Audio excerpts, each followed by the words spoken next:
வணக்கம். மக்கள் கூட்டாட்சி பாகம் 24. மக்கள் கூட்டாட்சி பாகம் 24 வெளியீட்டில் தேசம் முழுவதும் ஒரே விலை நிர்ணயம் செய்வது பற்றி பார்க்கலாம். மக்கள் பயன்படுத்தும் அனைத்து பொருட்களும் மக்கள் கூட்டாட்சி பேரவை பகுதிக்குள்ளும் உற்பத்தியாக வாய்ப்பில்லை. விவசாய பொருட்களை எடுத்துக்கொண்டால் மண்ணின் தன்மைக்கேற்றபடியும் தட்பவெட்ப நிலைக்கேற்றபடியும் மாறுபாடு கொண்டிருக்கும்.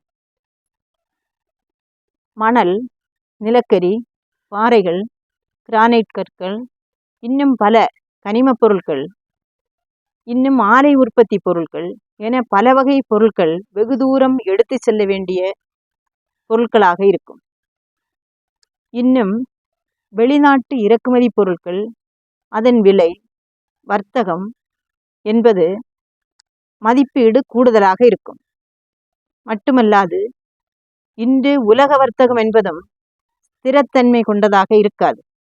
ஆக அனைத்து தன்மைகளையும் கணக்கில் எடுத்துக்கொண்டு மக்கள் வாங்கி பயன்படுத்தும் அனைத்து பொருட்களையும் பட்டியலிட்டு தொகுத்து உள்நாட்டு உற்பத்தியில் மாற்றம் செய்ய வேண்டிய பொருட்கள், வெளிநாட்டு இறக்குமதி பொருட்கள் என தனித்தனியாக பட்டியலிட்டு நீண்ட கணக்கு ஆய்வுக்கு பின் தேசம் முழுவதும் விலை நிர்ணயம் செய்யப்பட வேண்டும்.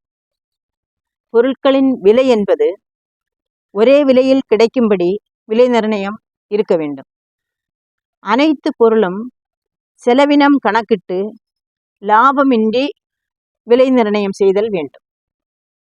மக்கள் கூட்டாட்சி சமூக அமைப்பு புனரமைப்பிற்கு பின் விவசாய உற்பத்தி பொருட்கள் விலை நீங்கலாக, வெளிநாட்டு இறக்குமதி பொருட்கள் விலை நீங்கலாக, இன்றைய விலை கணக்கிடும் போது 70% விலை குறைவாக காணப்படும்.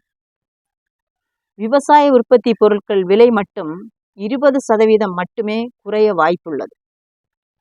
ஏனெனில் விவசாய கூலி நிர்ணயம் என்பது விவசாய உற்பத்தி பொருட்களின் விலை அடக்கமாகிறது.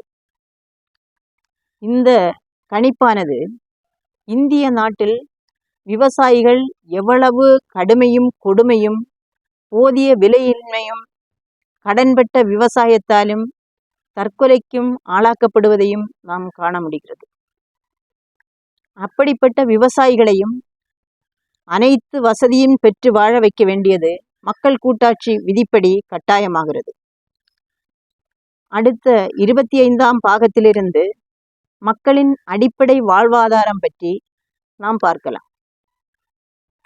எங்கள் வெளியீட்டை அனைவரும் வரிசைப்படுத்தி பார்க்கவும், அனைத்து பாகங்களையும் தொடர்ச்சியாக படிக்கவும் உங்கள் யூடியூபில் மக்கள் கூட்டாட்சி என்று பதிவு செய்து தொடர்ந்து பாருங்கள். அனைவரும் லைக் செய்யுங்கள், சப்ஸ்கிரைப் செய்யுங்கள், அனைத்தையும் புரிந்து கொள்ளுங்கள். நன்றி, வணக்கம்.